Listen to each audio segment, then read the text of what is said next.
C'est parce qu'il y a des gens qui se mettent en dynamique que des logiques d'unité peuvent se mettre en place. Et je pense bien évidemment qu'une grande partie de la diaspora guinéenne est quelque peu affligée de voir que 10 ans après l'arrivée au pouvoir de Alpha Condé, nous soyons dans une situation dans ce pays qui n'est pas une situation digne.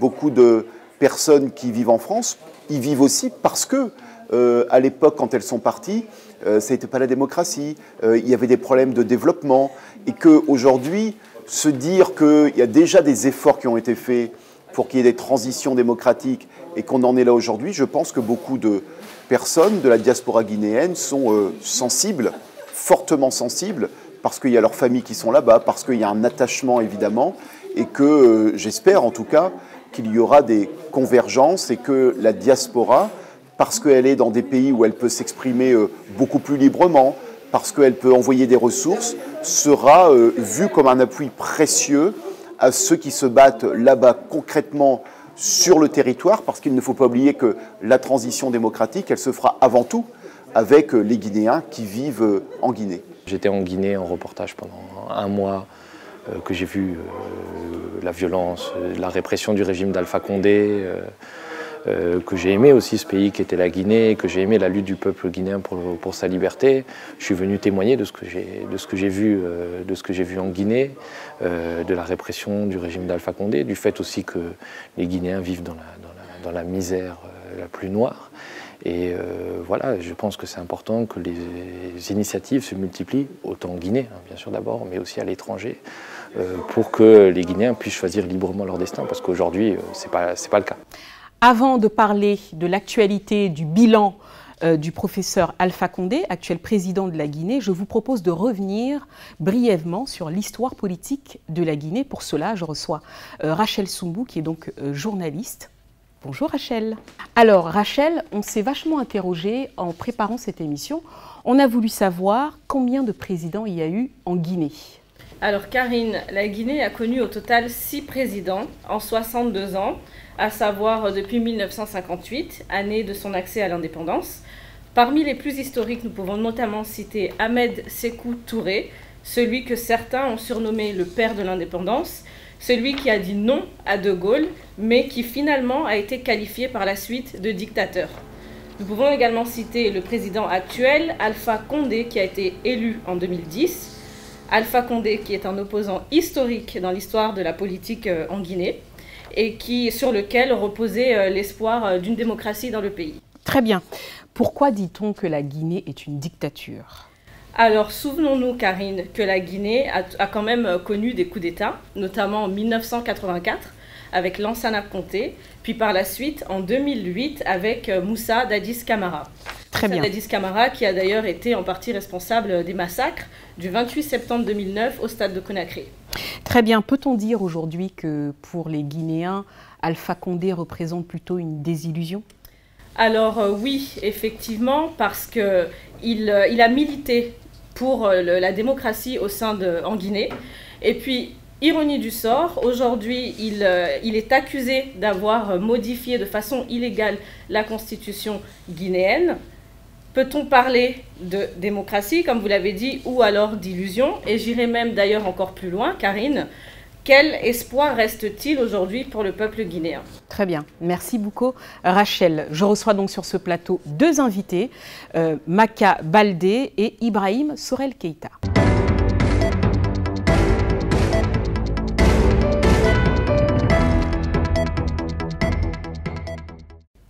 Bonjour à toutes et à tous, bienvenue dans cette émission consacrée à l'actualité politique de la République de Guinée. Pour cela, je reçois 2 invités, tous basés à Paris. D'abord, Ibrahim Sorel Keïta, vous êtes un personnage assez connu et je rappelle que vous êtes le porte-parole du collectif pour la transition en Guinée. Bienvenue. Merci à vous. Je vous en prie. Et puis pour la première fois sur ce plateau, je reçois monsieur Maka Baldé. Je rappelle que vous êtes vice-président des Nouvelles Forces démocratiques de la Guinée. Bienvenue. Merci beaucoup, très ravi d'être sur votre chaîne. Ben, très bien. Alors, une fois n'étant pas coutume, on va parler de politique. On a un sujet qui est donc l'actualité du pays. Cela fait 1 an qu'il y a eu des contestations, d'abord parce que le président Alpha Condé avait décidé donc de passer un 3e mandat. Pour cela, il fallait modifier la Constitution. Chose faite, il y a eu énormément de manifestations. Il y a quelques jours, quelques semaines à Paris, la diaspora s'est mobilisée. C'est donc une organisation plutôt, on va dire, avec surtout des gens de la diaspora, lancée par Ibrahim Sorel Keïta. Vous avez fait une conférence de presse à laquelle nous étions présents. Pourquoi est-ce que la diaspora doit se mobiliser aujourd'hui? D'abord, je vous remercie de m'inviter et puis je vous remercie d'avoir été présent à cette conférence de presse parce qu'elle était importante et ça a contribué justement à un retentissement très important de notre mouvement. Donc ce mouvement qui s'appelle le Collectif pour la transition en Guinée est un mouvement qui est né d'une colère, d'un constat ahurissant, hallucinant. Vous l'avez dit depuis 1 an, mais en réalité depuis 10 ans en Guinée, on a régulièrement des violations des droits humains. Lorsqu'il y a des manifestations dans ce pays, on déplore des morts, des victimes, et le plus souvent jeunes, innocents, qui simplement sortent dans la rue pour dire stop à la malgouvernance, stop à la corruption. Et là, les 22 mars dernier, 22 mars meurtrier, a eu lieu à Conakry un double scrutin, donc des législatives et un référendum pour changer la Constitution, pour un seul objectif, permettre au président Alpha Condé de se maintenir au pouvoir. Il est élu depuis 2010. La Constitution, sur la base de laquelle il a été élu, imposait simplement 2 mandats. Donc, il devait en principe partir et retrouver peut-être une retraite dorée.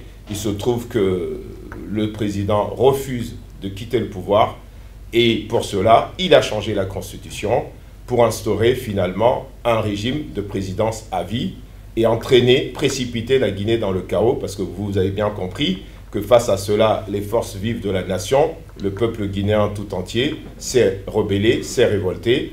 Et donc nous, ici en France, parce que nous avons un certain engagement pour les droits de l'homme, parce que moi-même, vous le savez, je suis vice-président des SOS Racisme, j'ai été président de la coordination des associations guinéennes de France, nous avons été interpellés par la diaspora, mais aussi par les organisations de défense des droits de l'homme françaises. Et c'est un peu la particularité de notre mouvement. Ce n'est pas un mouvement guinéen, ce n'est pas un mouvement africain, ce n'est pas un mouvement français, c'est un mouvement dans lequel on retrouve des Guinéens, des Africains, des Français, qui ont un objectif commun, c'est la préservation des droits humains. Et qui estiment que ce qui se passe en Guinée ne concerne pas que les Guinéens, ça concerne aussi les Africains. Parce que si la Guinée s'écroule, c'est toute la sous-région qui s'écroule, la Côte d'Ivoire, le Libéria, la Sierra Leone, mais c'est aussi la France qui est impactée. Pourquoi on a impacté la France? Parce qu'aujourd'hui, vous le savez peut-être, la plupart des demandeurs d'asile africains sont guinéens. La plupart des mineurs non accompagnés sont guinéens et ils partent de leur pays parce qu'ils n'ont pas les conditions d'en vivre mieux. Très bien. Monsieur Makabaldé, vous l'avez dit tout à l'heure avant qu'on commence l'émission, vous avez été, vous, dans l'opposition. Aujourd'hui, vous faites partie du mouvement des Nouvelles Forces démocratiques. Est-ce qu'on peut dire aujourd'hui que le bilan du président Alpha Condé est un bilan satisfaisant sur le plan socio-économique? Bien sûr.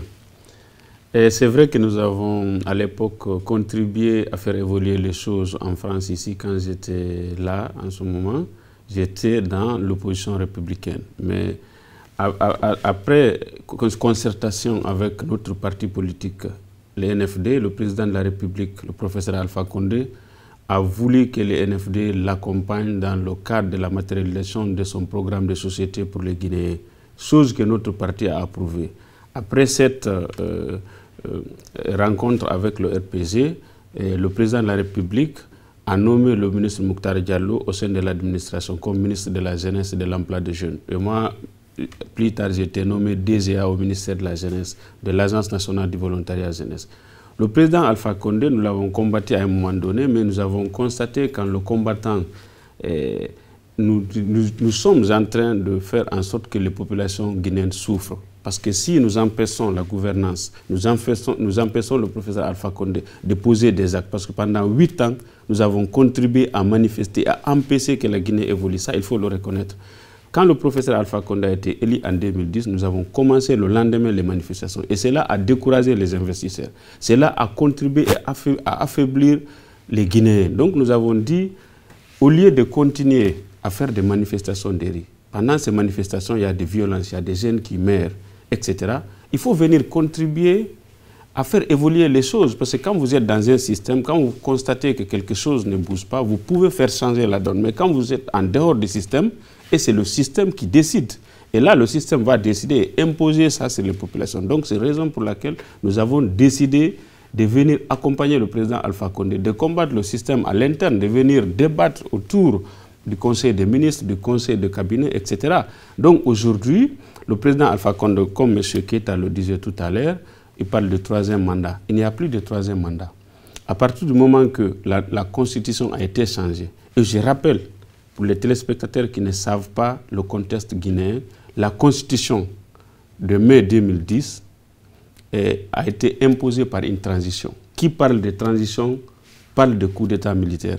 C'est les militaires qui étaient venus s'accaparer du pouvoir après le décès du feu général Lansana Conté qui ont imposé cette Constitution. Comment un président démocratiquement élu peut venir faire 2 mandats sans laisser une Constitution qui est vraiment une constitution qui est émanant des populations guinéennes. Mais est-ce qu'il était obligé, lui, de se présenter? Parce que là, en octobre... Non, mais est-ce qu'il s'est présenté là? Mais en octobre, c'est ce qui va certainement se produire. Non, est-ce qu'il est là, le RPG va le désigner comme candidat, oui, de toutes les façons. Donc, il apparaîtra comme le candidat naturel. Ce qui est intéressant dans cette affaire, le RPG est un parti politique. Je peux dire le parti majoritaire en Guinée aujourd'hui parce que c'est le parti là qui gouverne.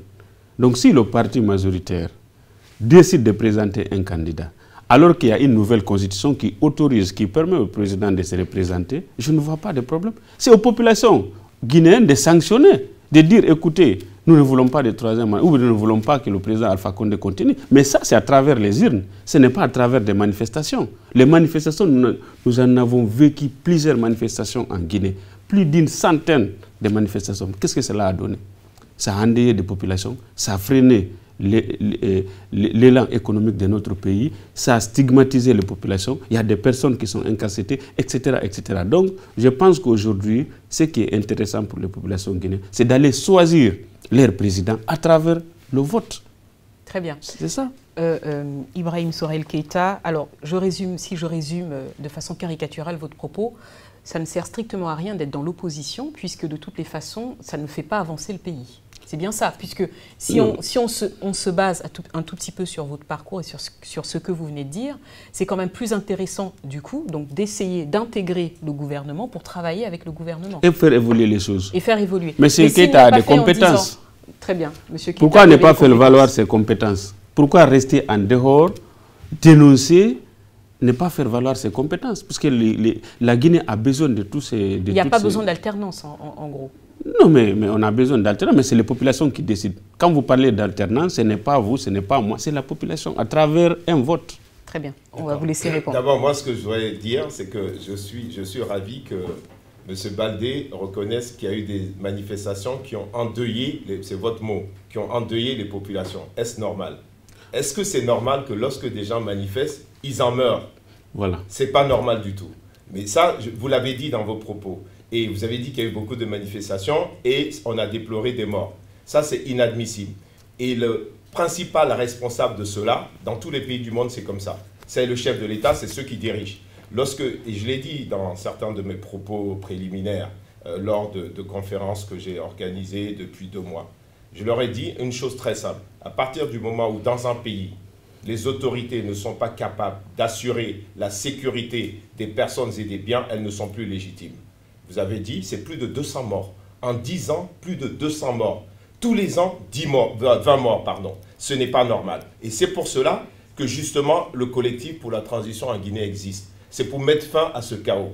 Vous avez dit aussi une chose, ça ne sert à rien de s'opposer, vaut mieux venir à l'intérieur participer au système, mais en même temps, vous avez déploré la mainmise du système sur l'évolution de ce pays. En Guinée, il y a un système. Nous ne sommes pas contre le professeur Alpha Condé de manière personnelle. Ce n'est pas un combat personnel. Je vais même vous faire une confidence. Je le connais. Je l'ai connu en France lorsqu'il vivait, parce qu'il a vécu longtemps en France. Oui. C'est quelqu'un que je connais. C'est quelqu'un qui a incarné une certaine espérance. Aujourd'hui, il trahit cette espérance. Pourquoi? Parce qu'il a prêté serment. Vous le savez, M. Baldé. Vous êtes quelqu'un d'honnête, je vous connais. Il a prêté serment, lorsqu'il a été élu en 2010, de respecter la Constitution. En 2015, il a été réélu. Il a prêté serment de respecter la Constitution en 2015. La Constitution de 2010, dont vous avez parlé, ça c'est pour les téléspectateurs, pour qu'ils comprennent bien. Il se fait élire sur la base d'une Constitution qui est celle de 2010. Il prête serment. Seulement, il y a un problème. La Constitution, elle dit 2 mandats et stop. Lui, il décide en 2020, à la fin de son 2e mandat, de changer de constitution parce que cette constitution l'empêche de briguer un 3e mandat. Il change la constitution. Il fait, vous dites, c'est pas un 3e mandat, c'est une nouvelle république. C'est la 4e république. C'est l'argument, d'accord. Mais le problème, c'est qu'on a un président qui a 82 ans, qui théoriquement doit arrêter pour permettre une alternance qui n'est même pas forcément absolue, parce qu'il aurait très bien pu présenter quelqu'un de son camp ou quelqu'un de la majorité présidentielle, peut-être votre leader, pourquoi pas. Il ne le fait pas ça. Pourquoi il ne le fait pas? Parce qu'il veut instaurer une présidence à vie. Parce que ce qu'il faut dire aux téléspectateurs, c'est que dans cette constitution nouvelle qu'il vient de faire adopter de manière illégale, parce que c'est pas les populations, hein. C'est pas les populations. J'étais sur le terrain. D'accord, mais on a les chiffres de participation, à peine 20% de participation. On ne peut pas dire qu'avec 20% à peine de participation, c'est une constitution qui est légale. Et même si elle l'était, comme a dit Karine, pardon, la journaliste, mais pourquoi c'est lui qui se présente, qui va se présenter, qui va briguer un 3e mandat? Même si on ferme les yeux, on dit, ok, la Constitution elle a été adoptée, dans des conditions peut-être difficiles, mais bon, c'est pas grave, on va dire qu'elle a été adoptée, mais pourquoi faut-il que lui, qui a fait déjà 10 ans au pouvoir sur un bilan mitigé, pourquoi faudrait-il que ce soit lui qui se représente dans un monde moderne qui évolue, à 90 ans, malade? Et je ne lui souhaite pas, évidemment, non, il n'est pas malade. Mais c'est une réalité. Il n'a pas toutes ses capacités, il n'a pas toutes ses facultés. Aujourd'hui, on est en train d'être dans une dérive dictatoriale d'un président qui ne suit pas le sens de l'histoire, qui gouverne un pays dans lequel plus de 55% de la population a moins de 25 ans. Et qui persiste, alors qu'il sait très bien que s'il le fait, ben c'est la guerre civile en Guinée. Et c'est en plus, comme vous avez dit, vous avez parlé d'investissement, c'est un pays extrêmement riche. C'est un des pays les plus riches d'Afrique, potentiellement. Mais dans la réalité, c'est un des pays les plus pauvres. Comment on explique qu'un pays aussi riche soit aussi pauvre? Il n'y a qu'en Guinée qu'on a cela. Moi, j'ai grandi en Côte d'Ivoire et en France, j'ai des références. Eh bien, je peux vous dire, je n'ai jamais vu ce que je vois en Guinée. Et donc, je ne peux pas me taire. Mes amis et moi, nous ne pouvons pas accepter de détourner le regard face à cette misère, face à ces violences, face à ce pays qui va à la dérive. Et c'est pour ça que nous avons créé ce collectif. Et évidemment, le régime est totalement en colère contre ce que nous faisons. C'est de bonne guerre de leur part. Mais nous, il faut que vous sachiez, le régime et tous ceux qui le supportent, que nous sommes déterminés. Nous sommes déterminés parce que c'est une question de survie pour tout un peuple qui est en voie de disparition. Le président, lorsqu'il est arrivé, M. Baldé, vous le savez, il a dit « J'ai trouvé un pays et pas un État ». Belle formule. C'est-à-dire qu'en fait, il n'y avait pas d'État, c'était désorganisé. Mais aujourd'hui, on est à quel niveau? C'est que ce pays même va disparaître. Il n'y a pas d'État, il n'y a toujours pas d'État, alors qu'il a fait 10 ans. Mais aujourd'hui, le pays qu'il a trouvé, qui au moins existait, risque de disparaître. Et c'est pour cela que vous, comme tous ceux qui sont un peu éclairés, il faut arrêter de parler de ce système. Ce système, il faut le faire imploser. Il faut le faire sauter. Vous savez pourquoi? Pourquoi il faut faire imploser ce système? Parce que c'est ce système-là qui fait que ce pays, il n'arrête pas de couler. Et ce pays va continuer de couler. Ce système, c'est qui? C'est quoi? La corruption, le népotisme, la malgouvernance et en plus, la médiocrité. Bon, voilà, il faut arrêter ça. Moi, je vais juste revenir par rapport à ce que vous parlez. Vous disiez que c'est illégal, que c'est une constitution qui est illégale. La constitution du 22 mars dernier est une constitution qui est légale parce qu'elle a été approuvée par la majorité des Guinéens. La Haute-Guinée a voté à 99%. La Forêt a voté à 95%. La Basse-Côte a voté à 80%. Le Fouta a voté à 50%. Nous, on était candidats à NFD. Nous avons 3 députés à l'Assemblée nationale. Nous avons 3 députés. Nous avons gagné Pita.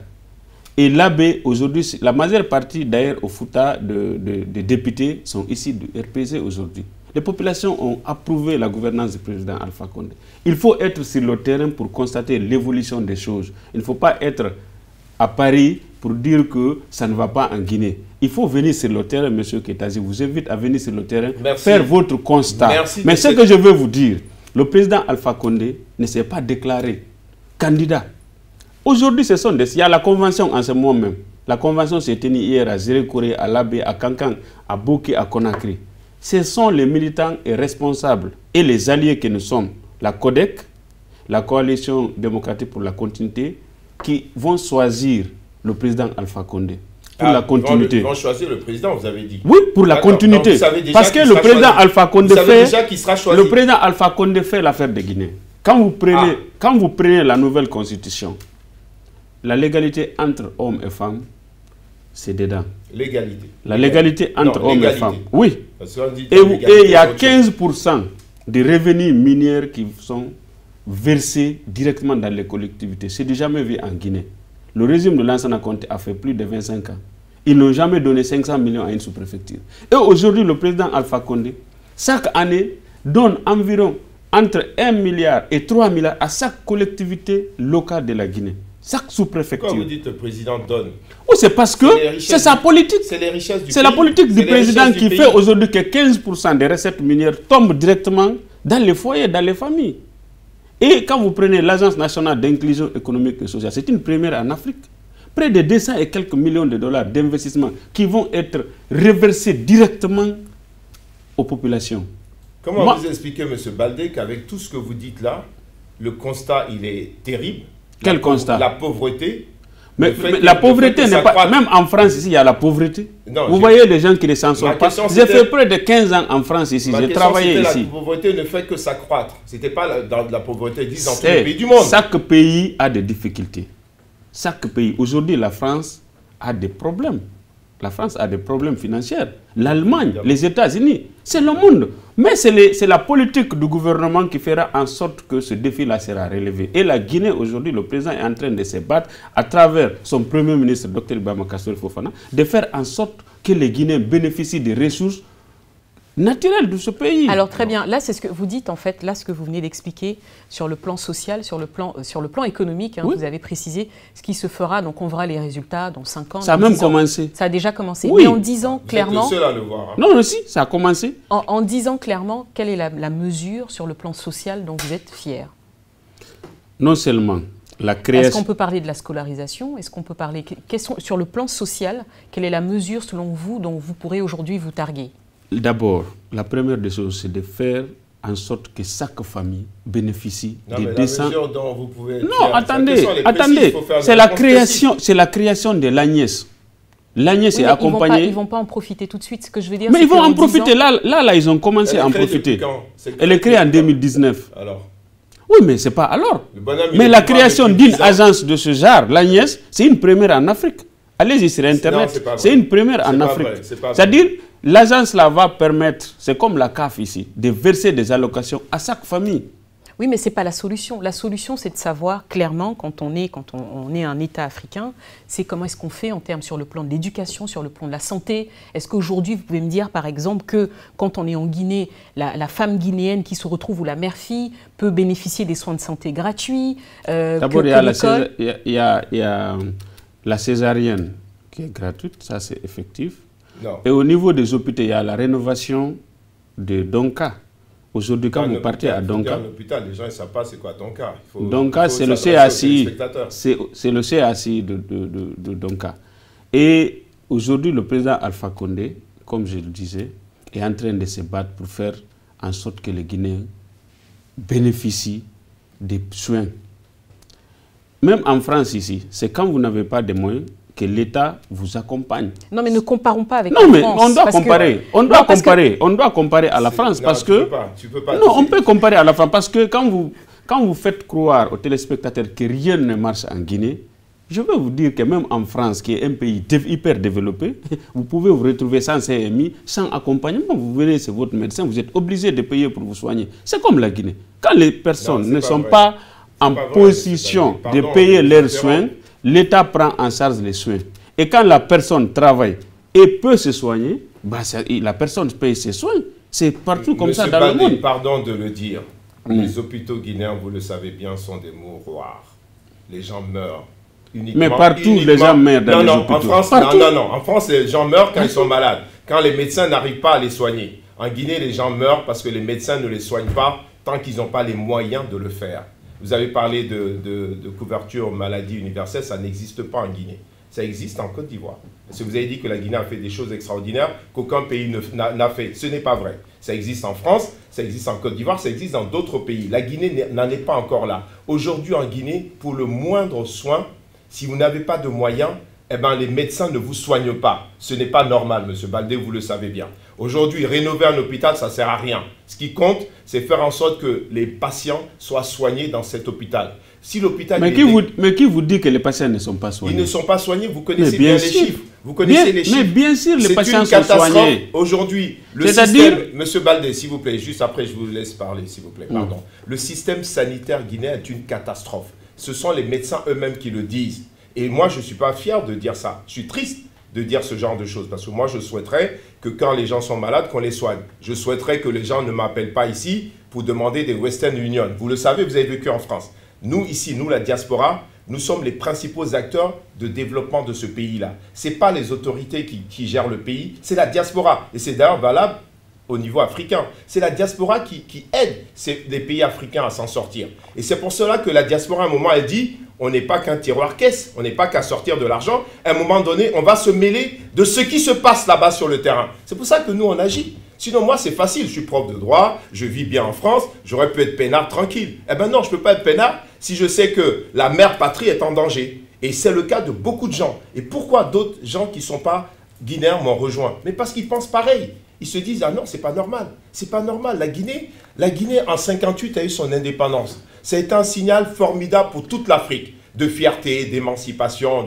Quelques années après, malheureusement, on est tombé dans des dérives. Et aujourd'hui, on est dans pire que des dérives. On est dans le processus de disparition de tout un peuple. Et ça, ce n'est pas normal que des gens comme vous trouviez des arguments à cela. Alpha Condé doit partir parce qu'il a fait ses 2 mandats, parce qu'aujourd'hui, il n'est pas capable de protéger le citoyen guinéen, parce qu'aujourd'hui, il a commis ce qu'on appelle un parjure. Vous savez que dans la Constitution dont vous parlez, 2010 et même 2020, si vous avez regardé la Constitution, il est dit qu'en cas de parjure, le président est prêt à subir les rigueurs de la loi. Oui, mais la Constitution, là, elle n'est plus d'actualité.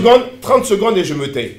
Cette Constitution de 2010 n'est plus d'actualité. Oui. Celle de 2020 est d'actualité. Si vous m'avez bien compris, j'ai dit et dans 2010 et dans 2020, il est écrit en cas de parjure, le président subit les rigueurs de la loi. C'est quoi un parjure? C'est le fait de prêter serment et de ne pas le respecter. Il a prêté serment sur la Constitution en 2010 et en 2015 et aujourd'hui, il ne respecte pas la Constitution. Donc, c'est quoi c'est quoi la conséquence? En principe, il doit démissionner et il doit même subir les rigueurs de la loi. Voilà. Vous étant un professeur de droit, vous souhaitez une transition pour votre pays?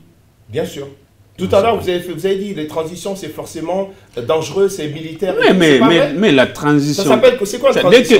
Définition d'une transition, monsieur Baldé. Mais écoutez, la transition, c'est quand il y a un coup d'État. Non. Mais bien sûr. Non, pas forcément. Bien sûr. Non, transition, nous, on considère, quand vous parlez de transition, c'est transition militaire. Ce n'est pas transition civile. Alors, je vous rassure. Même si c'est un civil qui venait au pouvoir, à travers un coup d'État, après, c'est une transition qui est mise en place. Monsieur Baldé, je vous rassure, ce n'est pas une transition militaire. J'ai rien contre les militaires. Comment vous pouvez parvenir?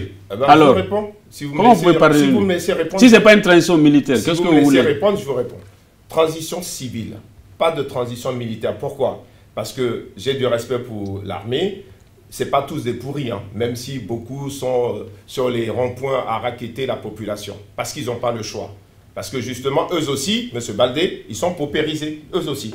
Comme tout le monde en Guinée, toutes les couches sociales. C'est pour ça qu'il y a du racket, qu'il y a toutes ces choses. Nous, on veut mettre fin à ça. La transition, pourquoi? Parce que, vu les difficultés actuelles, vu la crise sanitaire, vu la crise sociale, parce qu'on parle du Covid-19 en France et dans le monde, ça fait des ravages en Guinée. Donc, vu cette situation, vu la crise sociale, la crise économique et aussi la crise politique, il faut un temps pour que les gens se retrouvent autour d'une même table. Et quand je dis les gens... Mais là, c'est en cours, là. Vous m'avez posé une question, oui. Écoutez-moi, après je vous laisse parler. Il faut que les gens se retrouvent autour d'une table pour réfléchir sur le présent et l'avenir de ce pays, qui prennent le temps de s'asseoir, de se réconcilier, de se parler. Et quand je dis les gens, je vais vous rassurer, ce n'est pas que les gens de l'opposition. Nous, dans notre schéma, il faut que les gens de chez vous, de la mouvance présidentielle, les gens de l'opposition, les gens de la diaspora, se retrouvent autour d'une table et réfléchissent. En fait, c'est les mœurs des trois camps, du camp de la majorité présidentielle, du camp de l'opposition, du camp de la diaspora, comme des médecins. Ils se retrouvent au chevet du malade, parce que le pays il est malade. Et ils réfléchissent sur le diagnostic et sur les solutions à apporter. Ça demande un peu de temps. Bon, c'est pour ça qu'on parle de transition. Je vais vous répondre, voilà. M. Keita. En ce moment même, le président a tendu la main à l'opposition, à toutes les couches, que ce soit la société civile, que ce soit la diaspora, les partis politiques. Le président a tendu la main à plusieurs reprises. Aujourd'hui, ceux qui sont là, qui se réclament du FNDC, les opposants, c'est des gens qui ont gouverné pendant plus de 20 ans en Guinée. Ce sont des anciens premiers ministres, ce sont des anciens ministres, même du président Alpha Condé. Dites-moi un seul leader aujourd'hui, un leader qui est dans le Front National, qui n'a pas gouverné pendant plus de 10 ans en Guinée. Il y en a plein. Mais je parle des leaders. Je parle des leaders. Ce n'est pas des gens qui n'ont pas... Attendez, je vais évoluer. Ce n'est pas des gens qui n'ont même pas un agrément, qui se disent leaders politiques, qui ont un mouvement derrière, qui se lèvent un matin, bon, je vais créer mon mouvement, je vais être président, alors que vous n'avez même pas un agrément. Parce que quand vous n'avez pas d'agrément, vous ne pouvez pas parler au nom d'un parti politique. Donc c'est ce qui est plus fréquent en Guinée. Quand je parle des leaders, je parle des leaders qui sont connus, qui ont été ministres, premiers ministres. Donc aujourd'hui, la situation de la Guinée est une situation, peut-être vous êtes préoccupé. C'est vrai, en tant que Guinéen, vous devrez avoir votre préoccupation. Mais ce qui est intéressant, il faut venir sur le terrain en Guinée. Ça se passe là-bas. Ça ne se passe pas en Europe. Donc vous n'êtes pas contre l'idée d'une transition, vu que monsieur... Non, moi je suis contre l'idée d'une transition. Monsieur Keita vient de vous expliquer. J'ai dit je suis l'idée contre d'une transition parce que la transition ramène le pays en arrière. Quand on parle de transition, ça ramène le pays en arrière.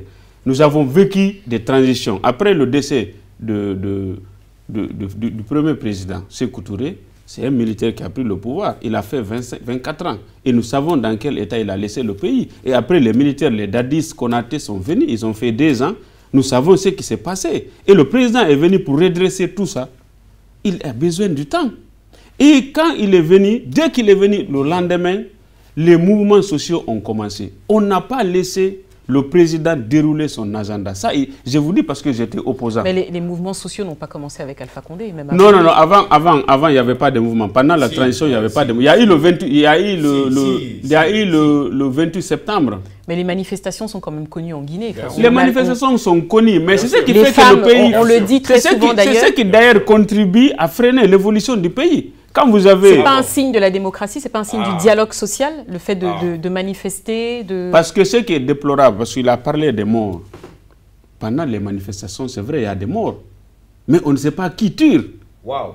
On ne sait pas encore qui tire. C'est les manifestants qui se tirent entre eux. Non, je ne dis pas que c'est les manifestants qui se tirent entre eux, mais ce qu'il faut retenir, il y a une dame qui a témoigné la dernière fois à Bambeto. 2 personnes sont venues sur une moto de béret rouge. Ils étaient habillés en tenue militaire.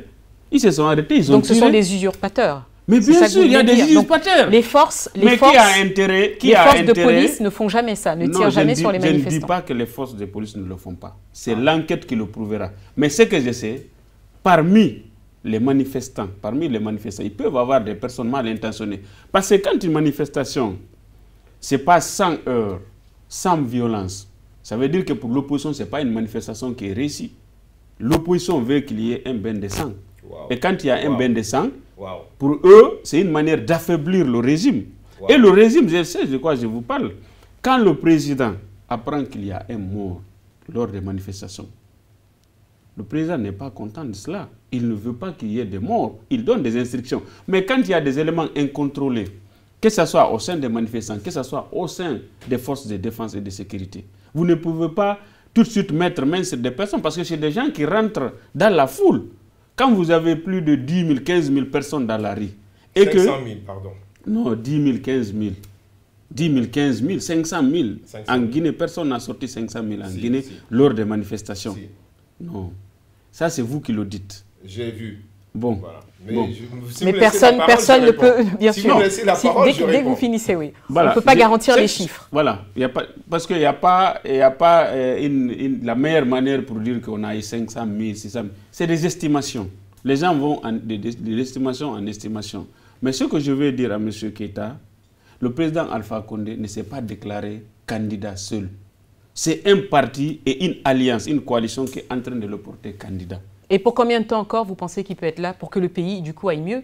Vous pensez lui donner quoi, 20 ans? Il a besoin, selon vous, pour reconstruire le pays. Il a besoin du temps puisqu'il a de belles initiatives. Du temps, mais du temps, le temps, c'est-à-dire bon, il a besoin déjà d'un mandat de plus. Un mandat de plus, ça c'est certain. Un mandat de plus, je ne sais pas ce qui va venir après, mais il a besoin d'un mandat de plus pour achever les grands projets qu'il a pour la Guinée. Parce qu'il y a le barrage hydroélectrique Swapiti qu'il a commencé, qui est très très intéressant, et il veut terminer ce barrage-là. Il ne veut pas laisser ce barrage-là comme ça. Il veut lui-même inaugurer ce barrage-là. Et ce barrage-là va permettre de finir définitivement avec le problème de desserte électrique en Guinée. Et ce barrage-là va permettre même de transporter l'électricité dans la sous-région. La fin est prévue pour quand de ce barrage? Bon, d'ici 1 an. Ok. On va vous laisser répondre. Voilà. D'abord, je voudrais dire que j'ai été choqué quand même que M. Baldé prétende que s'il y a des morts, c'est les manifestants. Je n'ai pas dit ça. J'ai dit prétendre. Je n'ai pas dit ça. J'ai dit il se peut parce que pour l'instant, on n'a pas mis main sur un individu dire que c'est lui qui a tiré. D'accord, il se peut. Tant qu'on ne met pas main sur les coupables, on ne peut pas se dire que c'est la police ou la gendarmerie. D'accord, c'est bon, on va avancer. C'est bon, vous n'avez pas affirmé. Très bien, je pensais que vous l'aviez affirmé. Non, je n'ai pas affirmé. Les téléspectateurs vont témoigner, c'est pas grave. Voilà. Vous dites il se peut. Donc, mais il y a quand même un doute. Donc vous mettez le doute, c'est-à-dire des gens... Je donne une interrogation. Une interrogation, voilà. Ok. En tout cas, d'après ce que vous avez dit aussi, c'est la stratégie de l'opposition qui est des bains de sang. Voilà. Bon, parce que l'opposition, qui a intérêt à ce qu'il y ait un bain de sang quand il y a des manifestations? Entre quelqu'un qui gouverne, qui garantit la sécurité des citoyens, et quelqu'un qui cesse le pouvoir, entre les deux, qui a besoin qu'il y ait des violences, qu'il y ait des morts d'hommes? Parce que quand il y a beaucoup de morts... Moi, je réponds le pouvoir. Non, le pouvoir n'a pas besoin de ça. Le pouvoir n'a pas besoin de ça. Alors, laissez-moi finir. Vous savez pourquoi le pouvoir? Pour éviter qu'ils manifestent. Non, non, non. Donc, pour leur Monsieur Baldé, pardon, laissez-moi juste une seconde. Ok, allez-y. Vous dites que c'est le pouvoir. Ouais. Il y a eu plus de 100 manifestations depuis que le professeur Alpha Condé est venu. Ouais. Il y a eu souvent des morts. Ouais. Est-ce que cela a fait cesser les manifestations? Non. Bon. Comment le pouvoir maintenant va dire que c'est quand il y a des manifestations? Non, mais parce que justement, leur pari, il n'est pas bon. Non. Justement, parce que tout à l'heure, on vous a parlé de vitalité démocratique. Manifester, c'est une vitalité démocratique. Dans tous les pays du monde, tous les pays normaux, la Guinée n'en est pas un malheureusement, dans tous les pays normaux, quand les gens ne sont pas contents, ils descendent dans la rue pour manifester. Et c'est normal, c'est normal. Après, ce qui n'est pas normal, c'est que ces manifestations soient violentes, soient meurtrières, ainsi de suite. Aujourd'hui, ce qui se passe en Guinée qui est choquant, c'est que quand les gens descendent dans la rue pour dire « on a faim », pour dire « on a soif de liberté », on leur tire dessus. Ça, M. Baldé, reconnaissez-le, parce que vous avez été opposant. Personne n'est sorti. Non, personne n'est sorti. Non, il faut que je recadre. Personne n'est sorti dans les rues de Conakry depuis 2010 pour dire que nous avons faim. Si. Les gens sont sortis toujours pour réclamer des élections législatives, qu'il y ait une nouvelle CENI. Ils ne sont pas sortis pour l'électricité. Ils sont sortis pour l'électricité. Voilà, merci. Mais pas pour dire qu'ils ont faim. Ou bien qu'ils ne sont pas soignés. Alors monsieur Baldé, aussi cela. Monsieur Baldé, je vous ai dit 500 000 personnes. Les 500 000 personnes, ce n'est pas simplement des gens qui disent on veut des élections. C'est des gens qui sortent parce qu'ils sont révoltés, parce qu'ils ont faim, parce qu'ils n'ont pas d'eau, ils n'ont pas d'électricité. D'ailleurs, vous venez de reconnaître qu'il y a eu des manifestations par rapport à l'électricité. Je suis entièrement d'accord. Et en plus, dans le fief du président, dans son fief, c'est-à-dire que le bonhomme, c'est du jamais vu en Afrique. En général, les présidents de la République africaine, leur région, elle est privilégiée. On manque ni d'eau, ni d'électricité. Donc tout ça, ça signifie quoi, M. Baldé? Pardon, M. Baldé. Non, il faut qu'on débatte, nous deux. Il faut qu'on débatte, parce que quand vous parlez d'électricité, il y a Swapiti qui est en cours. C'est des mots. Je vous ai dit ça, qui va régler définitivement ce problème d'électricité. Qui va régler à l'an 2020, 50, 60.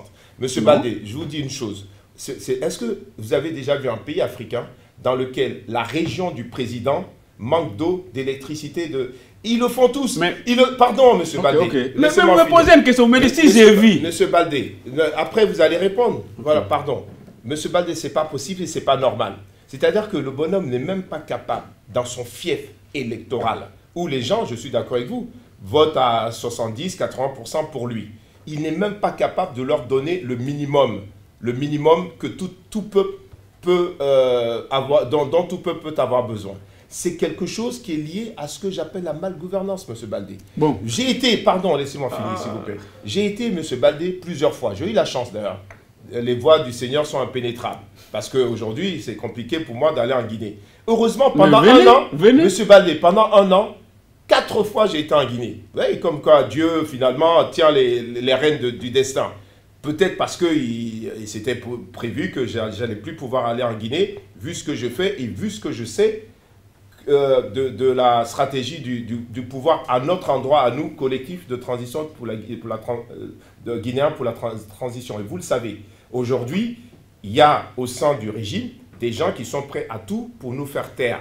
Ça existe. Il y a des choses qui sont sorties sur les réseaux sociaux. Notre page... Pour faire taire par rapport à quoi? Pardon, laissez-moi finir. Je vais préciser. Notre page Facebook a été hackée. Nous subissons des pressions de toutes parts. Mais en fait, tout ça, franchement, ce n'est rien. Au contraire, ça nous galvanise davantage. Parce que ça prouve qu'on a tapé là où ça fait mal. Parce que ça prouve, M. Baldé, que nous sommes l'aspiration aussi du peuple. Nous incarnons, M. Baldé, l'aspiration d'un peuple qui a trop souffert et qui ne veut plus souffrir. Permettez-moi de vous répondre. Non, je vais vous laisser. Juste, je veux finir, s'il vous plaît. Et le terrain, je le connais bien. Parce que vous le savez bien, vous avez vécu en France. Vous savez que les premières manifestations, les premières marches, c'est quand même nous qui les avons fait. Avant-hier, j'étais au téléphone avec Tikendia Fakoli, qui nous a soutenus déjà il y a 15 ans. Vous vous rendez compte? Il y a 15 ans, ça pétait là-bas. Ici en France, il y a des gens, Dieu merci, qui étaient portés par moi, puisque j'étais à l'époque le président de la coordination, qui sont descendus dans la rue.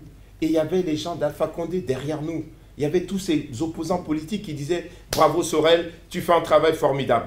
Et après, j'ai laissé, pardon, je finis, j'ai laissé le président Alpha Condé, Alpha Condé, mes amis et moi, gouverner. Parce qu'on s'est dit, il vient d'arriver, 2010-2011, il y a eu déjà des tueries. Monsieur, laissez-moi finir. Oui, mais il y a eu pas finir. On le laisse finir. Écoutez, je ne vous ai pas interrompu, ne m'interrompez pas, s'il vous plaît. Il y a eu des gens qui, dès le début de la gouvernance du président Alpha Condé, il y a eu des tueries. Je vous garantis. Moi, j'ai été interpellé. J'ai dit, laissez-le gouverner, il vient d'arriver. Ensuite, il y a eu encore des tueries. Vous savez ce que j'ai dit? Il y a Ebola. Le pays est en crise sanitaire. Il faut une unité nationale. Franchement, aujourd'hui, je me dis non. Rien ne permet de justifier la violation des droits de l'homme. Même moi, je m'en veux d'avoir dit cela. J'aurais dû, dès le départ, tirer la sonnette d'alarme et dire aux gens, stop, si vous continuez, nous descendons dans la rue, nous créons un collectif pour la transition en Guinée, nous vous combattons. Comme vous l'avez fait dans l'opposition pendant 7 ans. Moi, je n'étais pas dans l'opposition, vous le savez bien. Je m'occupais de solidarité, de sanitaire, d'aider les populations. Et ça, c'est ça la vraie politique en fait. C'est pas chercher à avoir un pouvoir pour être ministre ou député ou machin, c'est trouver de l'argent ici en France et en Europe pour aider les populations qui souffrent. Vous savez que nous l'avons fait ça. Et qu'est-ce que vous avez fait dans ce cadre-là? Est-ce que vous avez trouvé, combien vous avez trouvé pour aider les populations? Mais des sommes de dingue. Si vous voulez, mais vous le savez, vous en plus. Vous savez que j'étais président de Banlieue du Monde. Vous le savez ça, puisque vous avez un peu ma bio. Vous savez c'est quoi Banlieue du Monde? Organisation de solidarité internationale, qui a travaillé dans tous les pays africains, la plupart en tout cas de pays africains. Et en Guinée, je vous donne des exemples. Des exemples précis, pardon. Des exemples précis. La maternité de Bessiaport, une maternité. 3000 femmes en moyenne qui accouchent dans cette maternité. Eh bien, elle était fermée. Vous savez pourquoi? Parce qu'il n'y avait même pas de toiture. C'est-à-dire que quand il pleuvait, l'eau tombait dans les chambres d'accouchement. Et donc, la maternité, elle ne fonctionnait pas. L'association s'appelle Étoile Île-de-France, vous pouvez vérifier. En plus, on a la télé, là. Donc, c'est direct. Bon. Ces gens-là, c'est grâce à nous que cette maternité, elle a pu fonctionner. Des écoles, des centres culturels, ainsi de suite. Ça, tapez, juste regardez sur Internet. On va laisser répondre. Donc, vous ne pouvez pas, monsieur. Je vais vous répondre. Allez-y. Vous-même, vous avez reconnu, parce que vous avez dit que c'est 20%, au début de l'émission, vous avez dit que c'est 20% de la population qui sont sortis voter le 22 mars dernier. Et vous Vous reconnaissez aujourd'hui, sur ce même plateau, qu'en Haute-Guinée ou ailleurs, on peut voter jusqu'à 80, 70, 90%. Vous le reconnaissez. Voilà, pour lui. Ouais. Ça veut dire que vous reconnaissez que les élections du 22 ont été une élection légitime. Non. Parce que c'est les populations qui votent. Les populations de la Haute-Guinée. Ça, c'est un. Deuxièmement, vous dites que vous faites peur au pouvoir. Je ne sais pas, parce que vous avez tenu une conférence de presse. Non. Quel est le poids que vous avez qui peut effrayer le pouvoir de Conakry? C'est à travers une conférence de presse. Bon. C'est pour vous dire qu'aujourd'hui, peut-être les personnes qui ne savent pas comment l'État fonctionne en Guinée, l'État a été bousculé par plusieurs organisations. Ça ne les a pas fait trembler. Et l'État continue à exercer. Le président de la République, il a un mandat qui a été confié par les populations guinéennes. Et c'est les mêmes populations aujourd'hui qui le soutiennent. Donc ne voyez pas tout comme si rien ne marchait en Guinée et que le président était détesté. Non, nous avons prouvé lors de son retour, quand il était parti à Abuja, on a mobilisé plus de 2 500 000 personnes à Conakry pour l'accueillir. Wow. De l'aéroport jusqu'à Sékou Touré. Wow. Mais à chaque retour du président, tout le monde est mobilisé à Conakry. En ce moment, il y avait le FNDC, il y avait le FNDC qui avait manifesté avant, qui faisait croire aux populations que maintenant il monopolisait la capitale. Et nous, on a fait une seule manifestation. Et ça a fait taire. Depuis ça, ils ne sont plus... c'est-à-dire, depuis qu'on a organisé cette manifestation, le FNDC a disparu des radars. Et jusqu'à aujourd'hui, le FNDC n'arrive pas à manifester. À chaque fois qu'il donne une date, quelques jours après, ils disent non, qu'on a repoussé parce que ça n'a pas été autorisé, ça et ça. C'est des gens, il n'y a plus de FNDC. Est-ce que ce n'est pas plus facile pour les personnes FNDC du pouvoir? Déjà, ça n'existe plus parce qu'on parle de Front National pour la défense de la Constitution. Monsieur Baldé, est-ce que ce n'est pas plus facile pour les personnes du pouvoir, finalement, de réunir des gens? Parce qu'on sait comment ça se passe, hein, pour mobiliser des personnes, pour mobiliser des personnes, non, c'est pas en Afrique. Ah bon. Non, ce sont les convictions. Oui, c'est les convictions, bien sûr. Très bien. Pas l'argent. Alors, je vous propose, s'il vous plaît, messieurs, on marque une petite pause. Nous étions à la conférence de presse organisée par le collectif pour la transition. Oui, bien sûr. Et ensuite, vous répondrez. Ah, mais moi, on a interviewé des personnes qui étaient présentes justement à cette conférence de presse. Et je vous propose qu'on écoute et ensuite, vous pourrez répondre, messieurs. Parce que ce qu'il faut faire aujourd'hui, c'est pousser tout le monde, Guinéens, Africains, Français, Européens, à se mobiliser comme un seul homme.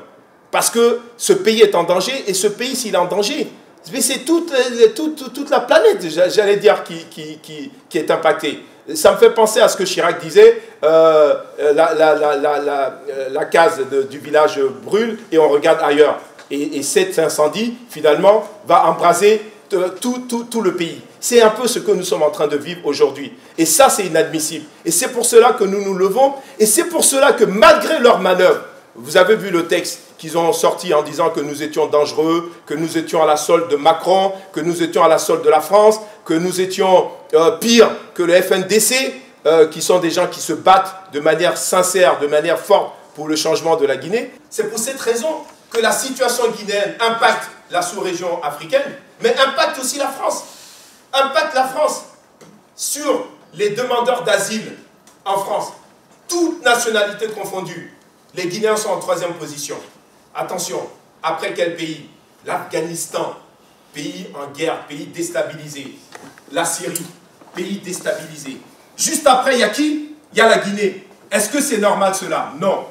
Les mineurs non accompagnés, vous savez ce qu'on appelait les mineurs isolés. Les mineurs isolés. En Guinée, en France ici, numéro 1 au niveau africain. Ce n'est pas normal. Ce n'est pas normal, ce n'est pas normal. Parce que ces jeunes-là, qui viennent ici traîner dans les squares, qui viennent dormir sous les ponts, nous les rencontrons. Nous les rencontrons. Et c'est pour cela que je vous dis, nous n'avons pas le droit de nous taire. Nous sommes dans le combat pour l'intérêt du Guinéen le plus modeste, du Guinéen le plus pauvre. Et je suis parti du constat que ces derniers temps, en Afrique, il y a des réformes constitutionnelles impopulaires qui ne sont pas motivées et qui m'a amené, moi, en tant que Tchadien, d'adhérer à ces collectifs de transition en Guinée pour avoir vécu aussi en Guinée, pour avoir suivi avec un intérêt particulier la situation en Guinée. Je pense qu'Alpha Condé, qui a déjà fait pratiquement une dizaine d'années, doit passer la main à une autre personne, à une transition démocratique dans ce pays. Tout notre temps à à nous entretuer et que les commandeurs emprisonnent à tort, tu vois, des citoyens parce que tout simplement ils se sont exprimés et parce que tout simplement on leur a fait confiance et que ils ont cette légitimité juridique et ils ont la force, ils ont des militaires, ils ont des hommes armés derrière eux. Je pense que c'est contre-indiqué par rapport à la justice et par rapport à la définition du régime étatique qu'il dirige. Alors, retour sur ce plateau avec Maka Baldé et Ibrahim Sorel Keïta. Alors, effectivement, le débat était un peu animé avant que l'on regarde ces personnes qui ont donc tenu à assister à cette conférence de presse qui, je le rappelle, a eu lieu un samedi matin. Et les personnes étaient quand même là parce qu'elles ont manifesté, elles ont montré leur intérêt pour la situation politique en Guinée. Vous aviez dit hors caméra tout à l'heure que vous estimiez ne pas avoir eu assez de temps de parole. Donc on va essayer de rééquilibrer, bien entendu. Alors, un truc quand même que je voulais signaler, le président Alpha Condé à un moment donné s'est opposé au fait que la polygamie soit inscrite en fait dans le droit alors qu'elle est déjà pratiquée sur le terrain. C'était plutôt une mesure plus pour être plus sympathique auprès de la population ou c'est vraiment une mesure qui lui tient à cœur? Bon, si vous voyez que le président a tenu à un moment donné à clarifier les choses, c'est parce que c'est quelque chose qui le tenait à cœur. Il a préféré prendre cette décision. Ça, je respecte sa décision. C'est le président de la République, c'est le premier magistrat du pays. Donc, toute décision qu'il prend, moi, je ne fais pas de commentaires là-dessus. Wow. Très bien.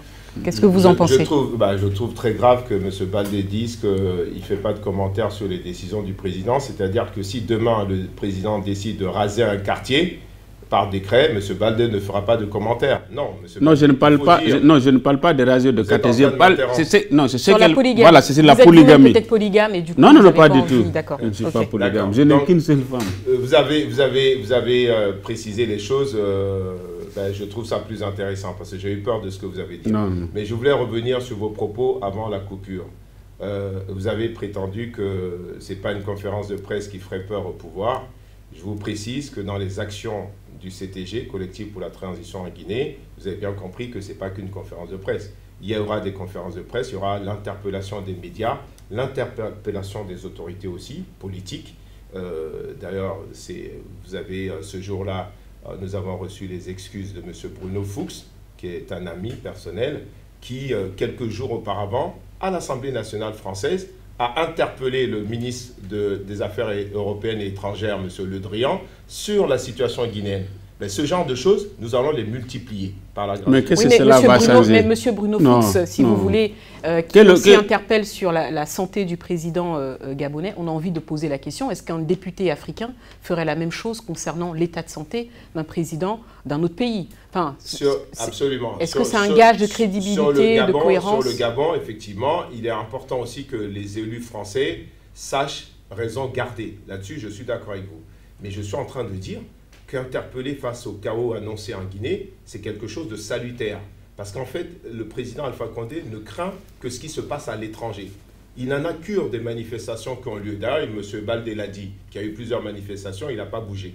Ce qui peut le faire bouger, c'est à la fois ce harcèlement qui se fait au niveau de l'étranger, c'est aussi tout le combat judiciaire. Bon. Parce que je vous réponds, parce que vous avez dit qu'est-ce que vous allez faire. Eh bien, il y a un groupe qui travaille sur des actions judiciaires qui vont être engagées contre tous ceux qui ont mis ce pays dans la situation dans laquelle il se trouve. Ça fait partie de nos actions. D'autre part aussi, vous savez que la Guinée est sous perfusion budgétaire de l'Union européenne. Nous, bientôt, dans les quelques jours qui viennent, nous allons conduire une délégation avec les ONG de défense des droits de l'homme au niveau de l'Union européenne. Donc nous, notre travail, il sera à différents niveaux. Ce n'est pas juste faire des conférences de presse comme vous le prétendez. Et également, il faut le savoir, parce que vous avez dit qu'il y avait 10 000 personnes qui ont manifesté, c'est archi faux. Il y a plus de 500 000 personnes. Sur le terrain en Guinée, il y a des gens qui n'attendent que les signaux pour bouger. Donc vous êtes plus fort que le FNDC. Pardon. Nous sommes avec le FNDC. Nous sommes avec vous ne nous faites pas trembler. Mais laissez-moi répondre alors. Nous sommes avec... Si vous ne tremblez pas, tant mieux pour vous. Ce n'est pas parce que vous tremblez, vous dites que vous ne tremblez pas, que vous ne tremblez pas vraiment. Mais peu importe. Nous, ce qui nous intéresse, ce n'est pas vous faire trembler ou pas. Nous, ce qui nous intéresse, c'est instaurer une nouvelle gouvernance dans ce pays. C'est faire en sorte que dans ce pays, les gens puissent manger 3 fois par jour. C'est le minimum, M. Baldé. Faire en sorte que dans ce pays, quand les gens sont malades, ils puissent se faire soigner. Des choses élémentaires que tous les pays du monde ont, c'est simplement ce que nous voulons, c'est notre ambition. Et nous travaillons de concert avec le FNDC. Pour les téléspectateurs, c'est le front qui aujourd'hui se bat pour instaurer la démocratie en Guinée. Et non, ce n'est pas la démocratie, c'est pour défendre la Constitution. Et ça, ce n'est plus à l'ordre du jour. Voilà. Allez-y, donc répondez. D'abord, je vais revenir par rapport à l'interpellation du ministre des Affaires étrangères de la France. La Guinée est un pays souverain qui a demandé son indépendance en 1958, qu'il a obtenu. Ce n'est pas la France qui gouverne la Guinée. Ce sont les Guinéens qui gouvernent la Guinée. Donc les déclarations du ministre des Affaires étrangères, Jean-Yves Le Drian, n'engagent que lui. Ça n'engage pas la Guinée. Parce que ce n'est pas la France qui gouverne la Guinée. Nous avons un président, nous avons des institutions, nous sommes libres de nos actions, de nos mouvements, de notre programme pour la Guinée. Donc ça ne nous fait pas peur. Deuxièmement, il parle de trucs de justice. Vous engagez des procédures judiciaires contre l'État guinéen. Vous êtes libre de le faire. Mais cela ne peut pas empêcher les populations de réélire le président de la République. Ça se passe le 18 octobre. Donc faites vite, puisque là nous sommes en juillet,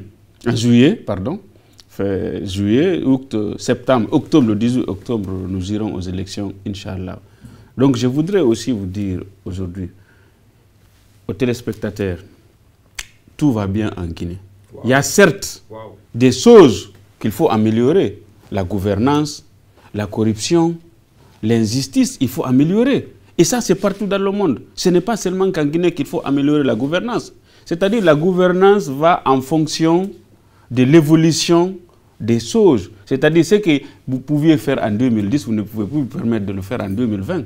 Nous sommes en 2020, d'ici 2030, les choses vont changer, les mentalités vont évoluer. Il y aura des choses, peut-être il y en a même qui vont penser qu'un président n'a pas droit à faire 5 ans. Ils peuvent même dire que le président peut venir pour 2 mandats, 3 mandats, pardon, 2 ans, 3 ans. Donc les mentalités évoluent. Auparavant, on était colonisés.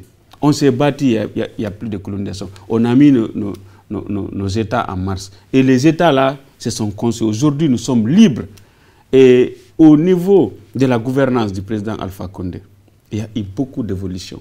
Quand vous prenez aujourd'hui les hôtels, peut-être ceux qui sont partis à Conakry peuvent le témoigner. Les hôtels qui sont à Conakry et les hôtels qui sont en France, c'est le même standing. Wow. Il n'y a pas de... Mais bien sûr, quand vous partez à Seraton, à Noum, à l'hôtel Kaloum, etc., c'est la même chose. Donc aujourd'hui, vous ne pouvez pas nous dire qu'il n'y a pas d'évolution en Guinée.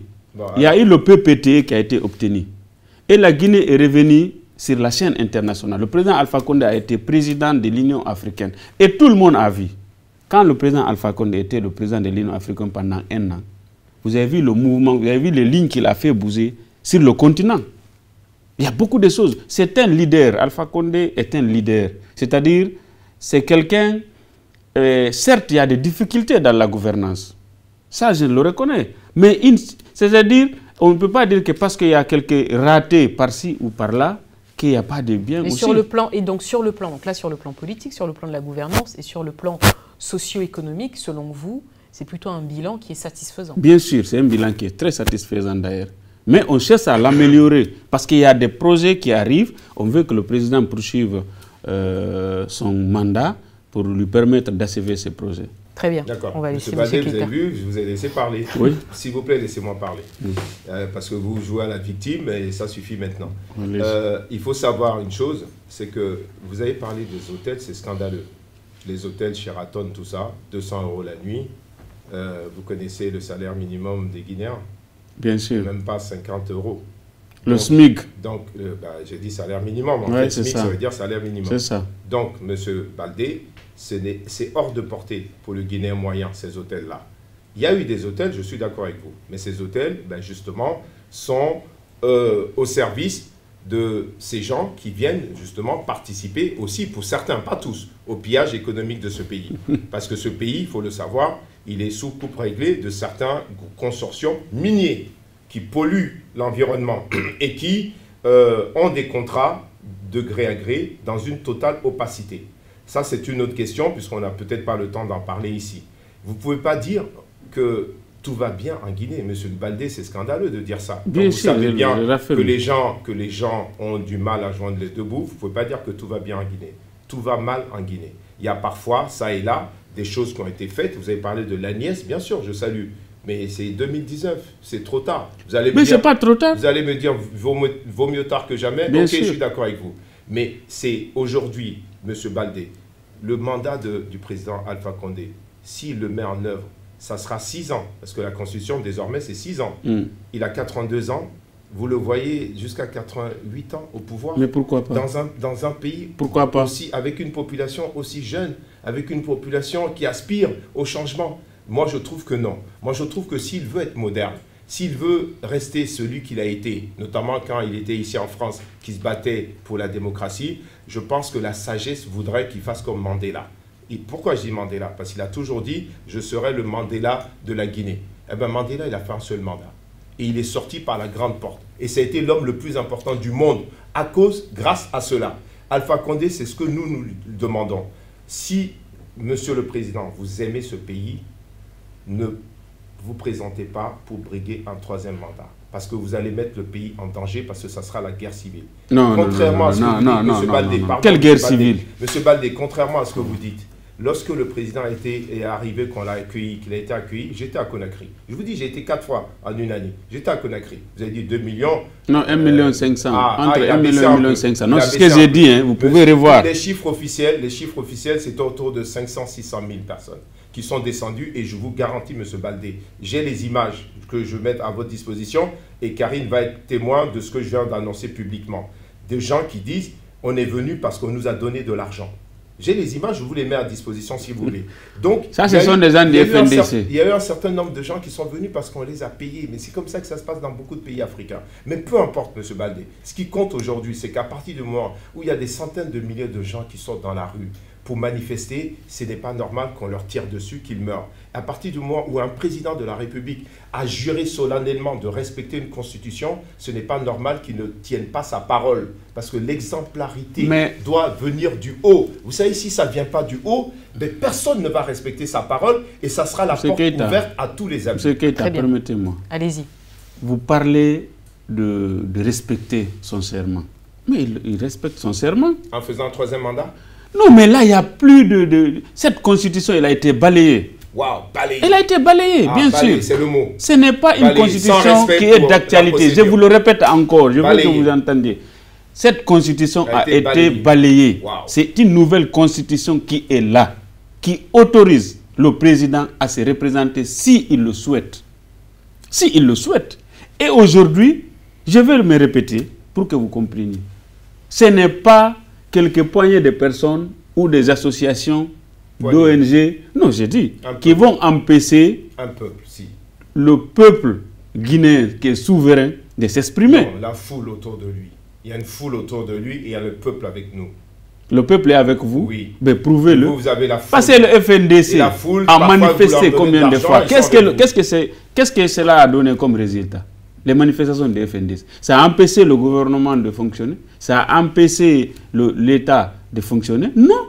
Je vous dis, quand ils manifestent sur la route Le Prince, les citoyens continuent sur l'autoroute ou bien sur la route de Taouya. Attention, ceux qui sont à l'étranger, les images, souvent, c'est des images qui sont montées par des individus. Les gens prennent les images, ils les multiplient, ils les publient sur les réseaux sociaux. J'ai le groupe le plus populaire de la Guinée, Facebook, qui a près de 700 000. Allez-y, tapez Radio Libre Opinion. C'est le groupe le plus populaire en Guinée. Ça, c'est vous qui le dites. Non, mais il n'y a pas... dont vous êtes le patron. Je suis le patron. Allez-y, tapez, c'est ma photo qui est dessus. Le groupe là, même les Camerounais et autres publient sur le groupe. Mais ce que je veux vous dire, je connais quand les publications arrivent, on les filtre, on regarde avant de les approuver. Je vous dis qu'il y a plein de montages, que ce soit en Guinée, que ce soit au Cameroun, que ce soit ailleurs. Donc ne pensez pas que les gens vont vous appeler, ah, on a sorti 500 000 personnes, on a sorti 1 million de personnes. Vous croyez à ça? Monsieur Baldé, j'y étais.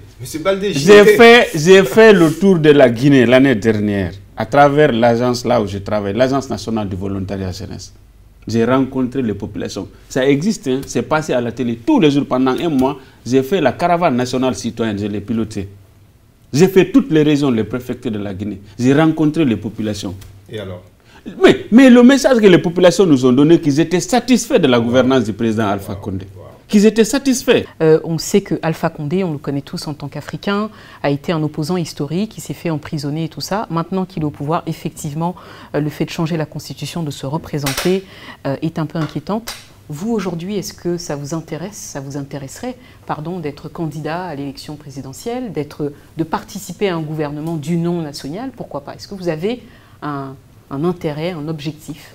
Moi, ça ne m'intéresse pas du tout d'être candidat à la présidentielle pour une raison simple, c'est que je me bats pour instaurer une transition, pour justement mettre en place une gouvernance nouvelle qui permet à des gens de dire ce qu'ils font et de faire ce qu'ils disent et d'être dans l'exemplarité. Si je me présente à l'élection présidentielle, évidemment, tout mon combat n'aura pas de sens. On va dire, en fait, il a fait tout ça parce qu'il lorgnait un poste. Ça ne m'intéresse pas. D'ailleurs, je l'ai dit à des émissaires du pouvoir. Parce qu'évidemment, comme vous l'avez dit, il faut venir sur place travailler. Vous n'êtes pas le premier qui me l'a dit, il y a des gens qui me l'ont dit. J'ai dit non, pour une raison simple. J'ai dit parce qu'aujourd'hui, je pense que Alpha Condé, comme président de la République, ça suffit. Il a fini ses 2 mandats, il a fait ce qu'il pouvait faire, désormais qu'il permette à d'autres personnes d'accéder au pouvoir. Donc moi, ça ne m'intéresse pas. Par contre, bien sûr, si on arrive à instaurer une transition, je serai bien entendu, grâce, s'il plaît à Dieu, un des acteurs de cette transition. Je ne me bats pas pour qu'ensuite je me mette de côté et je laisse les gens faire, parce que moi, je veux jouer un rôle de vigie, d'autorité morale, qui respecte les valeurs et les principes. Parce que ce pays souffre de ça. Les gens, quand ils ne sont pas au pouvoir, ils font des promesses. Dès qu'ils sont au pouvoir, ils changent. Eh bien, il faut des gens comme moi et d'autres, il y en a plein, heureusement, pour tirer la sonnette d'alarme en permanence. Je ne serai pas candidat à l'élection présidentielle. Je l'ai dit d'ailleurs à tout le monde, parce qu'y compris dans l'opposition, il y a des gens qui nous soutiennent, mais qui en même temps se disent « Oh là là, il ne faut pas qu'il soit trop puissant parce qu'il est en train de trop monter ». Mais ces gens-là pensent que la Guinée, c'est un gâteau. Non, pour moi, la Guinée, ce n'est pas un gâteau. Pour moi, ce qui m'intéresse, c'est que le mec le plus pauvre, le plus modeste, vive mieux. C'est ça qui m'intéresse. C'est mon objectif principal. Très bien. Monsieur Baldé, oui. Comme j'ai posé la question à Monsieur Sorel Keita, est-ce que vous serez intéressé par un poste plus important dans le gouvernement, notamment du président Alpha Condé, dont vous défendez avec conviction et fierté le bilan? Bon, au début de l'émission, je vous disais qu'il y a juste 3 semaines, le président m'a nommé à travers un décret comme membre de la plus grande institution de la Guinée, qui est l'ANIES. Je suis membre du conseil d'administration. D'où votre efficacité à le défendre. Non, mais c'est pas ça. Votre ardeur. En fait, si le président me nomme à un autre poste, c'est avec plaisir, parce que je suis rentré en Guinée. J'ai décidé d'abandonner tout en France. J'ai travaillé, j'ai gagné bien ma vie ici. Je connais M. Sorel, on se connaît. J'ai gagné bien ma vie. J'ai abandonné tout pour aller sur le terrain, aider les populations. Donc si le président me nomme à un autre poste de responsabilités plus importantes, je vais l'accueillir parce que je suis décidé de l'accompagner. Nous avons décidé au sein de NFD, le ministre Mouktar Diallo, ministre de la Jeunesse et de l'Emploi, qui est le président de NFD, nous avons décidé ensemble d'accompagner le président Alpha Condé. Et aujourd'hui, nous sommes de la majorité présidentielle. Nous sommes membres de la coalition démocratique pour la continuité qui est la CODEC. Après la CODENOC, nous avons créé la CODENOC pour la nouvelle constitution. Après, nous avons créé la CODEC. Et la CODEC est aujourd'hui à l'intérieur du pays pour accompagner les structures de RPG Arc-en-Ciel pour choisir leurs candidats. Très bien. Et si vous êtes notamment parmi les acteurs décisifs de ce 3e mandat, qu'est-ce que vous entendez comme critique et que vous souhaitez quand même faire changer? Moi, je ne veux même pas entendre parler de 3e mandat. C'est ça la réalité. Mais ce sera un nouveau mandat pour vous? C'est la 4e République. C'est la 4e République? Oui. Très bien. Nous sommes dans la 4e République, donc il n'y a plus de 3e mandat. Ok, alors pour conclure. Donc moi, pour conclure, je dirais simplement, il ne faut pas se payer de mots, M. Baldé. Il ne faut pas se payer de mots. Le bonhomme, il est au pouvoir depuis 10 ans. Il veut encore remettre ça pendant 12 ans. Et c'est inadmissible quand on regarde la situation guinéenne. Il faut vraiment ouvrir les yeux, M. Baldé, descendre de votre nuage rose et voir le terrain. Le terrain, j'y étais. Nos amis sur le terrain, ils sont. Les gens du FNDC, ils sont. C'est lamentable. C'est un bilan désastreux. Il y a eu des avancées. Il y a eu l'ANIES, vous l'avez dit. Il y a l'ANAFIC. il y a eu ce genre de choses. L'Agence nationale de financement des collectivités. Il y a eu quelques avancées, M. Baldé. Beaucoup. M. Baldé, nous ne sommes pas des extrémistes. Hein. Nous savons regarder la réalité. Mais nous, la réalité que nous voyons, elle fait peur. C'est des gens qui n'ont pas de quoi se faire soigner, des gens qui ne mangent pas à leur faim, des gens qui sont dans la misère. Regardez tous les chiffres officiels, FMI, Banque mondiale, ainsi de suite. Sachez une chose, la Guinée est sous perfusion budgétaire. C'est bien de parler de souveraineté, oui, nous on a été les premiers à dire non aux Français et tout. Nous on ne dit pas qu'il faut que la France vienne gouverner la Guinée. On est dans un monde d'interdépendance, les États sont interdépendants. L'Union européenne aide la Guinée. Donc nous on va se battre. Et la Guinée aide l'Union européenne. Nous on va se battre pour que ceux qui ont un minimum de pression possible sur la Guinée puissent exercer cette pression. C'est ça notre rôle. C'est pour ça que je vous dis qu'on vous fait peur, même si là vous faites le gars qui ne sait pas ce qui se passe en Guinée en ce moment depuis que le collectif a été créé, toutes les pressions que nous subissons, mais ça nous galvanise, je l'ai déjà dit, ça nous galvanise davantage. Notre cause est noble et juste et c'est pour cela que nous en sommes fiers et que nous sommes engagés pour refonder ce pays-là qui en a besoin parce que ce pays a été le moteur, la lumière, le phare de l'émancipation africaine. Aujourd'hui, ce pays est à la traîne. Très bien. Et il faut arrêter cela. Très bien. Monsieur Baldé, le mot de la fin. Qu'est-ce que vous direz pour conclure? D'abord, je réitère mon engagement auprès du président de la République, son Excellence professeur Alpha Condé. Et tout ce que M. Sorel a dit dans l'émission, faire croire aux populations, aux téléspectateurs, que la Guinée n'avance pas, que le professeur Alpha Condé doit céder, que la Guinée est dans un trou, que la Guinée est au bord du chaos.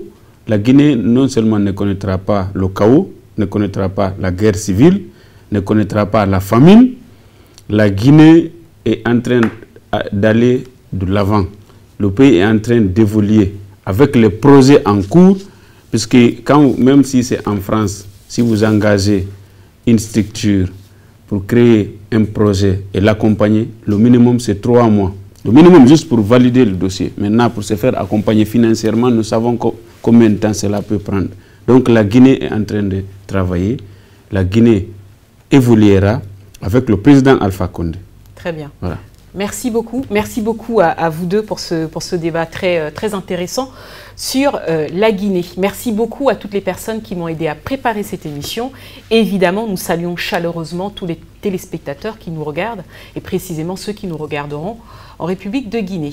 Restez sur nos antennes. Rendez-vous la semaine prochaine à la même heure.